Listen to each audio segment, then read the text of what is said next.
dan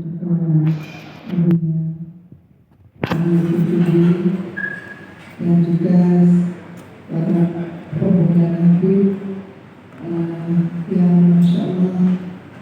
kami sangat bersyukur atas izinkan hari ini bisa bersama-sama di adat ini, dan kami juga bersyukur atas doa dukungan para habaib yang pertama diberikan selalu memperhatikan Aceh dari dulu, dari pasca tsunami sampai dengan hari ini selalu memberikan pencerahan dan juga semangat bagi kaum masyarakat Aceh sejak dalam kondisi ujian Allah, dan